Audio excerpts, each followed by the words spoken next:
이승만 TV 시청자 여러분 안녕하십니까? 혁명가 이승만의 일생 시리즈입니다. 19번째 시간인데요.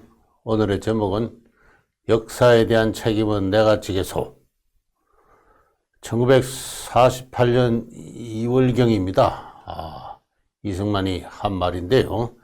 이 말을 하게 된 전후 사정, 그 의미, 그것을 포함한 대한민국의 긴박한 건국 과정의 드라마를 소개해 드리도록 하겠습니다.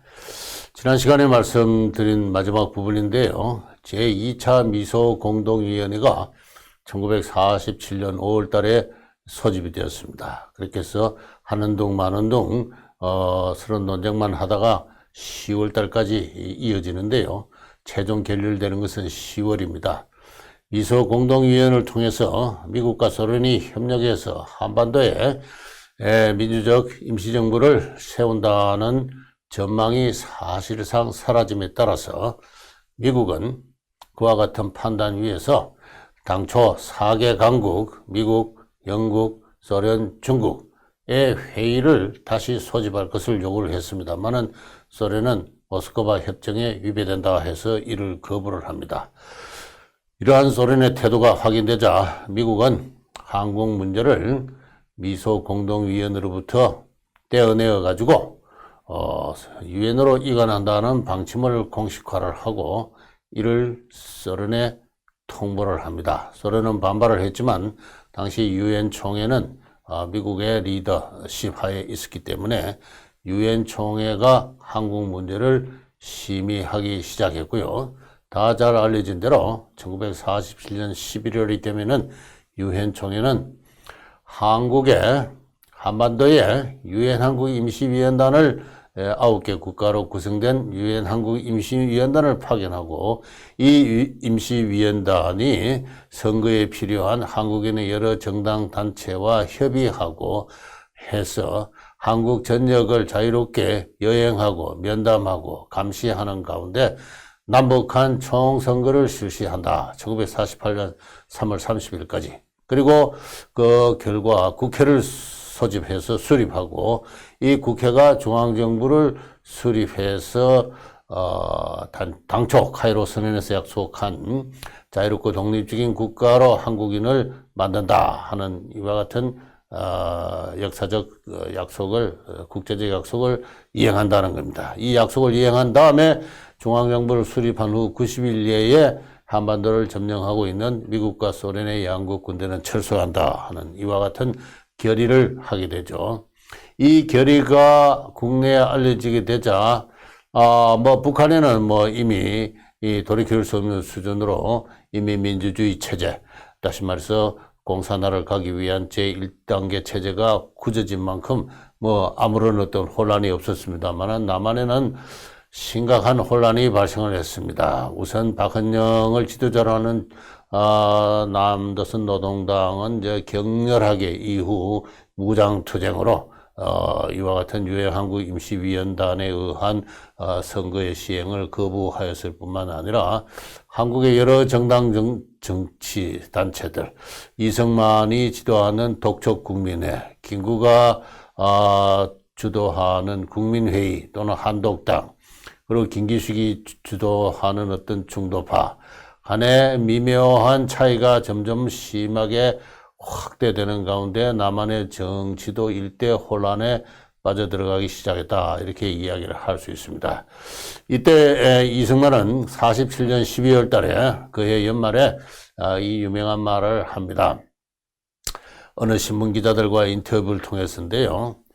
어느 사람이 반은 죽고 반은 살았는데, 반은 살고 반은 죽었는데 그 죽은 부분을 살리기 위해서 산 부분에 약 치료를 하면 죽은 부분도 살릴 수 있는 것과 같이 현재 조선은 일부는 죽고 일부는 살아있다. 산 부분인 남조선에 우선 총선거를 실시해서 장차 전조선 총선거를 실시하면 조선 전체가 살 수 있다. 그런데 이것을 방해하는 자가 있으니 한심한 일이다. 이렇게 이야기를 합니다. 이승만이 남긴 명언 가운데 하나입니다. 몸의 반쪽이 들었으면은 반쪽은 살아있고 반쪽은 죽었다. 반신불수 상태다. 그러면은 살아있는 쪽에 열심히 약물 치료를 하고 물리 치료를 해가지고 이걸 살려내어서 이 힘을 가지고 이미 마비되어 있는 다른 부분도 살릴 일이다. 남조선은 살아있다. 우리 남한은 살아있다. 왜? 개인의 자유가 살아있기 때문에. 북한은 이미 공산주의 체제로 들어가고 있어서 죽은 거나 마찬가지다. 이런 이야기를 평생의 독립운동에 신념으로써, 아니 젊은 시절에 한성 감옥에서 정립한 그의 자유와 독립의 정신에 기초해서 나아가서 미국에서 유학생활을 통해서 세계적 수준의 지성으로 그 이데올로기를 스스로 확립하였어. 이후 벌어진 33년의 독립운동을 이리관지 이 노선에 입각한 혁명가이기 때문에 한 이야기입니다. 그래서 이 강의의 첫 부분에서 강조하신 대로 이승만은 그냥 기능적인 정치가가 아닙니다. 권력을 추구한 기능적인 정치가가 아니라 특정한 이념에 기초해서 특정의 국가를 세우기를 평생에 추구한 혁명가였어요. 혁명가였기 때문에 혁명의 대의 원칙이 시퍼렇게 살아있는 것입니다. 공산주의로 가는 길은 죽음의 길이다는 것. 당시로서는 갈등 유발적인 생각이었는지 모르지만은 70년이 지난, 80년이 지난 오늘날의 관점에서 보면은 한국인의 갈 길을 밝힌 해안의 선지자적 예언으로서 그의 정당한 광명정대한 판단이었다고 할 수가 있겠죠. 살아있는 남조선이라도 빨리 총선거를 실시해서 독립국가를 세워가지고 저 죽어있는 북한을 죽게 만든 공산주의 세력들을 쫓아내야 된다. 국제사회의 협력을 구해서. 근데 이것을 하지 못하게 하는 자들이 있으니 한심한 일이다. 이게 누굴 가리키냐? 남노당을 중심으로 한 박헌영, 북한의 어떤 그 북조선 노동당의 김일성은 더 말할 것도 없습니다. 남한에서조차도 이 일을 방해하는 사람이 실로 적지 않았습니다. 그리하여 한심한 일이다라고 했던 것이죠. 저는 이 말을 읽으면서 이승만만큼 이 혼탁한 어지러운 시대에 이리관지 갈 길을 밝힌 사람은 없었다. 그리고 다수의 한국인들이 그의 지도에 따라서 큰 정치적 세력을 이루었기 때문에 지난번에 소개했듯이 적어도 한국인의 40%는 이승만과 같은 노선이었습니다. 그것이 무엇인지 정확한지는 몰랐지만은 지도자가 지시하는 대로 따를 준비가 되어 있는 그와 같은 자유와 독립 정신의 개인이라고 할지인데 한 20% 정도가 프로 공산주의, 사회주의를 지지하는 사람이었고 나머지 사람들은 농촌사회의 소농들로서 세상에 대해서 판단할 수 있는 능력을 갖고 있는 그와 같은 상태가 아니었어요. 이런 상태에서 이승만을 중심으로 한 자유와 독립의 정신으로 뭉쳐진 강력한 반공의 보루가 있었기 때문에 제1, 2차에 걸친 미소공동위원회가 실패했던 겁니다. 소련이 판단하기에 이 이승만의 세력을 포섭하여서 좌우합작의 임시정부를 세우게 될 때 북한의 기성립한 인민민주주의 공산주의 체제도 위험하다고 판단했고 따라서 이 이승만을 위시한 자유주의 세력들을 배격하려고 하니까 미소공동위원회가 타파가 실패를 할 수밖에 좌절을 할 수밖에 없었던 것이에요. 자, 유엔 한국 임시위원단이 한국에 와서 활동을 합니다. 유엔 한국위원단이 한국에 와서 활동을 할 때 그들은 그 9명의 한국의 지도자들을 광범한 여론을 섭취해서 발표를 합니다. 이승만, 김구, 김규식, 김성수, 북한에 있는 김일성, 이미 북한으로 올라간 박헌영, 북한에 있는 조만식, 또 조선노동당의 허헌 등 이와 같은 이 사람들과 이제 차곡차곡 면담을 하겠다 했는데 유엔 한국 임시위원단의 38도선 이북으로의 입경은 소련군에 의해서 좌절이 당하죠. 그래서 유엔 한국 임시위원단은 유엔 총회가 그들에게 부여한 임무에 대한 해석이 다양하므로 그대로 철수할 것이냐 남한만이라도 총선거를 실시할 것이냐를 두고 9개 국가들 간의 대표들 간의 의견이 분분한 가운데 무엇보다도 한국의 주요 정치가들 사이의 의견이 일치하지 않았다.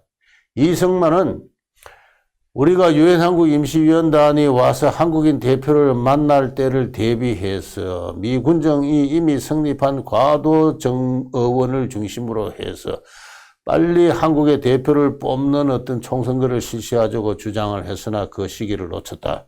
지금이라도 당신들이 유엔 한국 임시위원단이 만날 한국인 대표를 뽑기 위한 총선거를 실시할 필요가 있다. 그리고 이 총선거 실시의 결과를 토대로 해서 진정한 독립국가를 만드는 총선거를 조속히 실시할 필요가 있다고 계속 남한만의 총선거를 설치를 주장한 반면에 김구와 김규식은 북한과의 통일을 위한 노력을 중단할 수 없다.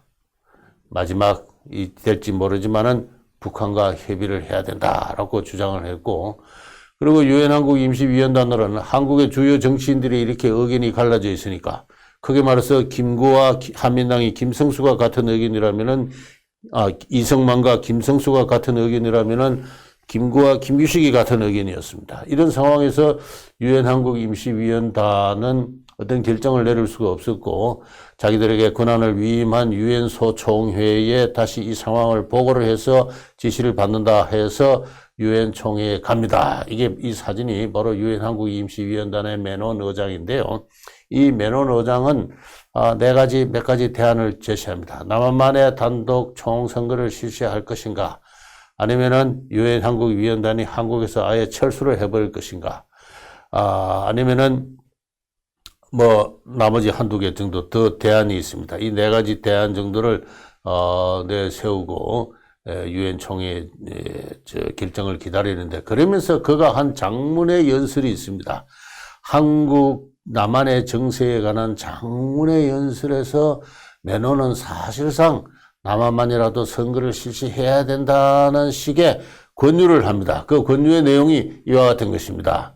이 정당은, 이거는 독촉국민회, 이승만을 영수로 하는 독촉국민회와를 말하는 건데요. 이 한국의 여러 정파를 소개하는 가운데 이 독촉국민회를 비롯한 우파 정당은 무한한 자산을 가지고 있는 적, 이승만 박사의 위망, 명성과 위세입니다.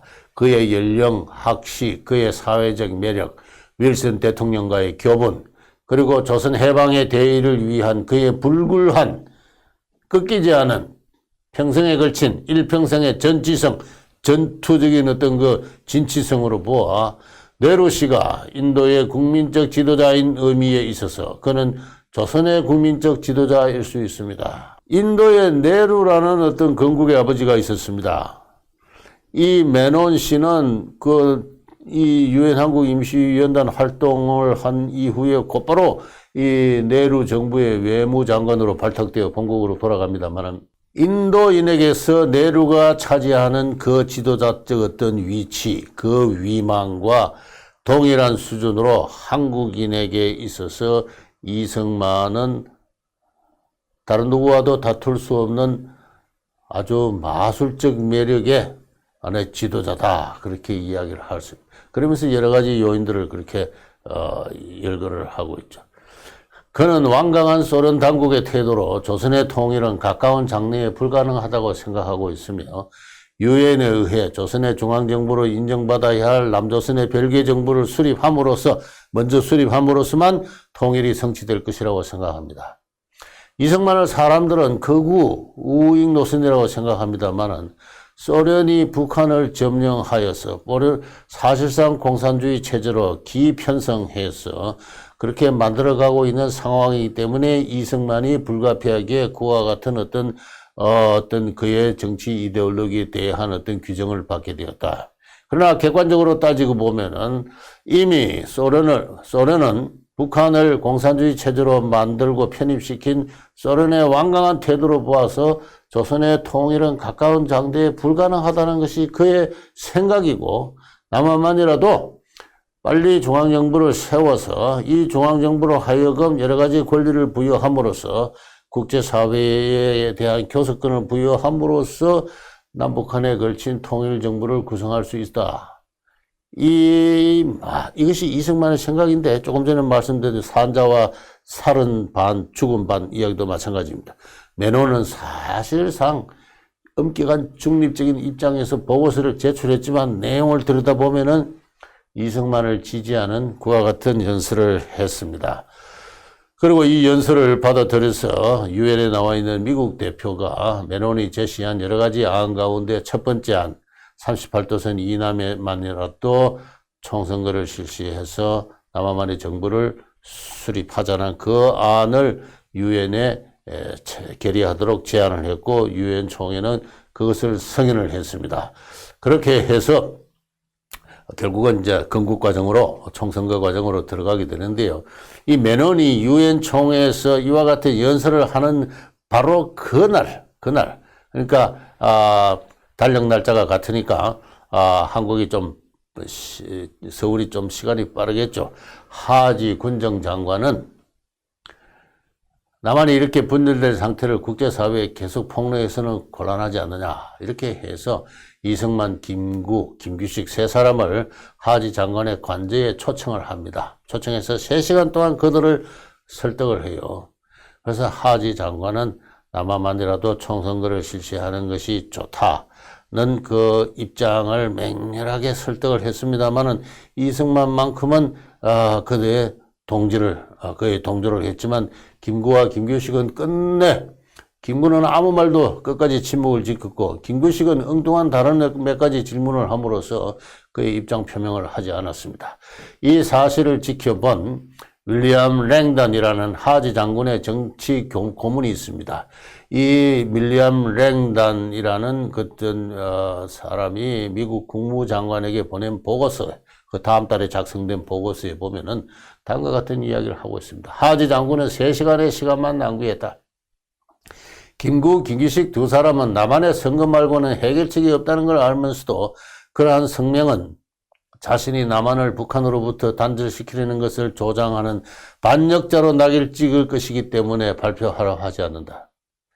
남한만의 선거 말고는 해결책이 없다는 것도 두 사람은 알고는 있지만은 여기에 동조했다가는 분단을 초래한 민족의 반역자라는 낙인이 찍힐지도 모른다는 그거를 피하려고 해서 그의 입장을 밝히려고 하진다. 하지 장관은 이렇게 서명서를 내놓습니다. 여기 서명하시오. 우리 세 사람의 입장이 같습니다. 그러나 이 두 사람은 끝내 거기에 성명에 도장을 찍으려고 그러지 않죠. 그러한 성명은 자신들을 반역자로 낙인 찍을 위험성이 있기 때문에 그렇다. 그들은 북한은 이미 단절되어 있고 머지않아 방어 능력이 없는 남한을 침공할지 모른다는 사실을 분명히 간과하고 있다.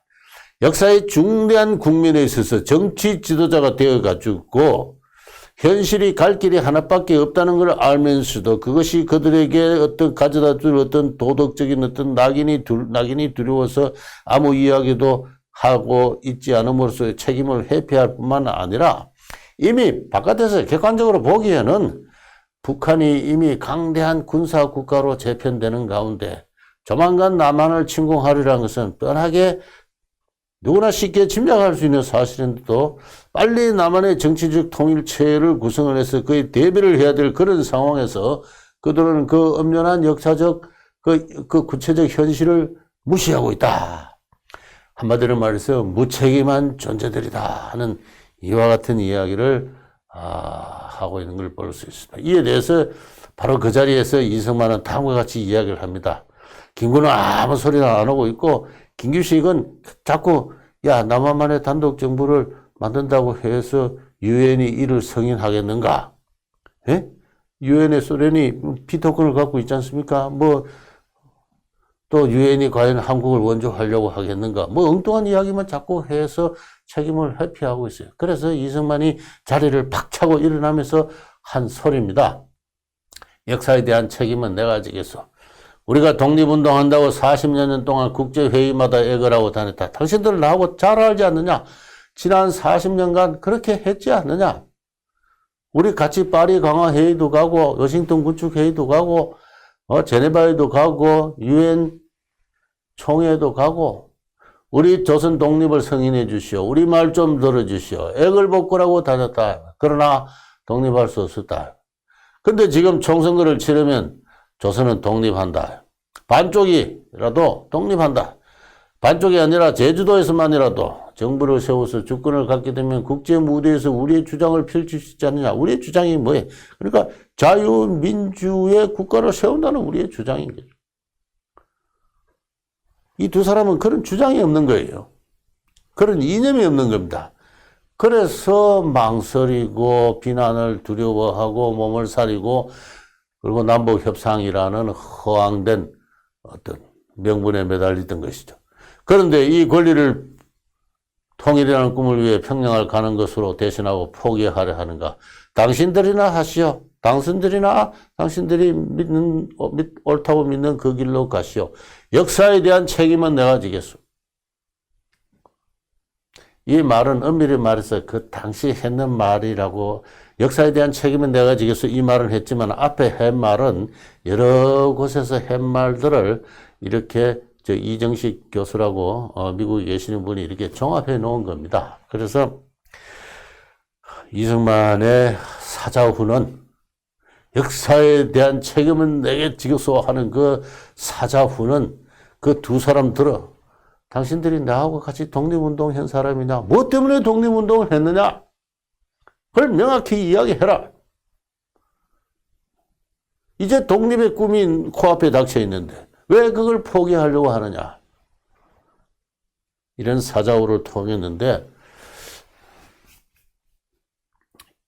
저는 김규식에 대해서는 이야기를 하진 않겠습니다만 김구에 대해서는 김구가 남긴 말은 글이나 행동이 있기 때문에 이 사람이 어떤 사람인지를 우리가 잘 알 수가 있습니다. 그에 대해서만 좀 이야기를 하겠습니다.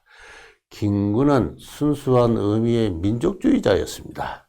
민족주의자였고 그는 자유민주주의, 종교적 의미에 그의 정신적 세계에 있어서 그의 영혼에 있어서 자유민주의 봉헌자가 신봉자가 아닙니다.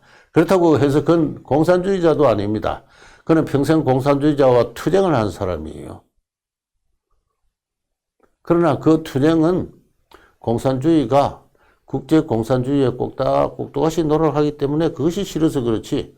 다시 말해서 민족주의적 입장에서 순수 민족주의적 입장에서 반공산주의였지 공산주의와 이념적으로 대척관계에 있는 자유민주주의자였기 때문에 자유민주주의야말로 인간 사회를 한 나라를 자유와 번영으로 평화로 이끄는 큰 길이라는 것에 대한 어떤 그러한 이념적이거나 저는 종교적인 훈련이 되어 있지 않는 그런 사람이었습니다.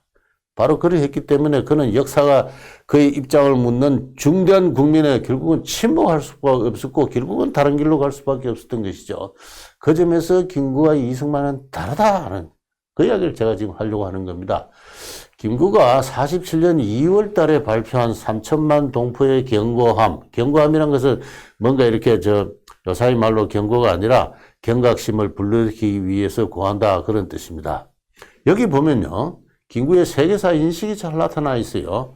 4개국 신탁 통치는 신탁 합병이다. 왜 우리가 반탁을 하는가? 왜 신탁 통치를 반대하는가? 신탁 통치는 신탁 합병이나 같다. 제2의 식민지화다. 이렇게 생각하고 있는 거예요. 신탁을 반대해야 그게 독립운동의 연장이 되는 것이고 신탁에 찬성하면은 일진에 한국과 일본을 병합하라고 요구한 것이 일진이 아닙니까? 따라서 너희 독립운동가가 될 거냐 일전에와 같은 매국노가 될 거냐 이런 입장에서 반탁을 할 거냐 신탁을 할 거냐 그렇게 이야기를 한 것이죠. 이게 아주 세계 정세에 대한 객관적인 이해가 되어 있지 않은 그런 상황입니다. 우리는 세계 평화를 위협한 적이 없다. 우리는 미국과 독일처럼 세계 평화를 위협한 적이 없다. 일본과 독일은 세계 평화를 위협했기 때문에 미국과 소련이 그들을 점령할 수 있지만 우리는 세계 평화를 위협한 적이 없으니까 미국과 소련 양국 군대가 우리 한국을 점령하는 것은 부당하다. 따라서 우리는 남북 통일과 자주 독립을 위해서 미소 양군의 즉시 철수를 요구하고 이와 같은 요구는 약소국의 입장을 헤아리고 있는 소련도 납득할 줄로 믿는다. 이렇게 이야기를 합니다. 아주 천진난만한 어떤 세계사의 이해죠. 우선은 우리 힘으로 스스로 독립을 하지 못했다는 객관적인 사실, 어디까지나 일본 제국주의를 해체시킨 것은 미국과 소련이고 그들은 점령군으로서 일본 제국의 한 부속 영토에 들어왔다는 이 엄명한 객관적인 사실. 그거를 김구는 인정하지 못하는 거예요. 내가 임시정부의 대표인데 임시정부의 주석으로서 중국에서 독립운동을 했는데 설령 우리 힘으로 독립을 못했다고는 하나 외국 군대가 한반도를 점령하는 것은 부당하다. 외국 군대가 한반도를 점령해서 임시정부를 세워가지고 신탁 통치하겠다는데 그것은 또 하나의 식민지 통치와 다를 바 없으니까 이를 배격한다. 양국 군대 물러가라. 성명을 발표를 하면은 성명을 발표해서 그 말대로 되지 않으면 투쟁을 해야 됩니다. 그래야 그 말의 의미가 있는데 투쟁할 능력도 없는 한 자루의 총도 쥐고 있지 못하는 그와 같은 입으로만 양국 군대에 대해서 철수를 요구하는 이와 같은 관념주의. 그게 바로 민족주의의 특질이죠. 그러나 대다수의 사람들은 이와 같은 김구의 이 관념주의고 낭만적인 민족주의의 매혹을 느낍니다. 그게 김구의 매력이에요. 그러나 이승만의 생각은 달랐죠. 사실 5년을 왜 못 참습니까? 35년도 참았는데 5년을 왜 못 참아요? 그러나 5년을 참고 신탁 통치를 하다가는 공산화가 되기 때문에 미국은 이승만은 그렇게 신탁 통치에 반대를 했던 것인데 따라서 미국은 있고 소련은 가라는 것이죠. 소련은 일본 제국과 전쟁한 적이 없지, 전쟁을 한 적이 없다. 점령할 권리가 없다. 미국은 남아라. 그래야 자유와 독립의 세계사의 주류가 한국이 거기에 편입될 수 있지 않느냐. 이승만은 자유와 독립의 입장에서 처음부터 끝까지 추후에 흔들림이 없이 그러한 관점에서 반탁운동했다면은 김구는 그렇지 않았습니다. 따라서 반탁운동의 끝이 나고 뭔가 정치적 이념적 선택을 해야 될 기로에 몰렸을 때 김구는 헤맬 수밖에 없었던 것이다. 유엔 한국임시위원단이 김구를 초청해서 의견을 물었어요. 그랬더니 김구가 하는 말이 미소 양국 점령군이 지도한 하에서는 자유총선거가 불가능하다. 양국군이 철수한 후에 유엔이 치안을 담당해라. 유엔 임시위원단에게 그런 이야기를 합니다. 유엔 임시위원단은 우리는 치안을 담당하려고 여기 온 건 아니다. 유엔이 무슨 치안 담당할 수 있는 능력은 아니다. 비현실적인 주장을 합니다. 양국 군대가 주둔하고 있으면은 북한에서 소련군 정하에서 자유총선거가 이루어지지 못하는 것과 마찬가지로 소련군 정의 세력을 등지고 북한 공산주의자들이 비민주적 선거를 진행한 것과 같이 남한에서도 미군정 하에서 일개 정당이 선거를 농단할 것이 되고 한민당을 말하는 겁니다. 김구는 한민당에 대한 정호심이 그렇게 깊었어요. 한민당은 여러 차례 김구를 한민당과 한독당을 통합해서 김구를 지도자로 모시려고 했습니다만은 또 정치자금도 대고 했습니다만은 그러나 임시정부에서 돌아온 한독당은 한민당을 친일파의 돈을 어떻게 받을 수 있느냐.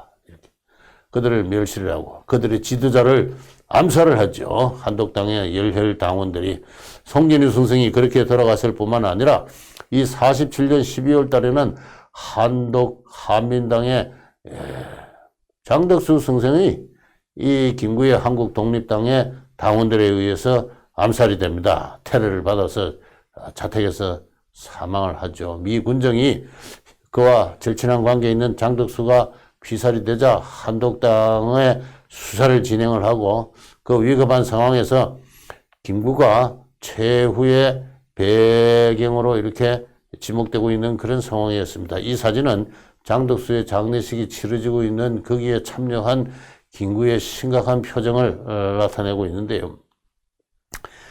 김구는 북한의 적이 공산당이 미웠던 것이 아니라 그 공산당과의 투쟁을 해야 될 그런 상황에서 진정한 의미의 반공산주의자, 자유민주주의자가 아니었기 때문에 일제 억압과 치하, 억압과 차별하에서도 근대 문명의 실력을 양성해온 한민당의 여러 지도자들을 반민족 친일 세력으로 몰고 그들을 정오를 했고 그와 같은 감정을 숨기지 않았기 때문에 그 휘하에 있는 열혈 당원들이 한민당의 지도자를 두 분이나 테러해서 암살을 하고 그렇게 해서 정치적으로 박해를 받게 되니까 그 감정을 숨기지 못해서 방금 이 이야기에 나와 있는 것처럼 한민당이 미군정 하에서 선거를 농단할 것이다는 엉뚱한 이야기를 하게 됩니다.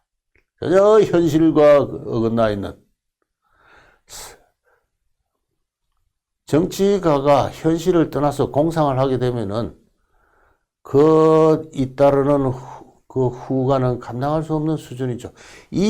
그가 남긴 잘못된 현실 인식에 따른 선택, 그 후과를 아직도 대한민국의 국민들은 그 후과의 저주에 못 벗어나고 있다. 이렇게 이야기할 수가 있어요. 드디어 유엔왕국 임시위원단이 와서 유엔 총회에서 드디어 남한만의 총선거를 실시하자고 주장을 그렇게 결의를 했을 때 김구는 유명한 3천만 동포의 업고함이라는 성명을 발표를 하죠.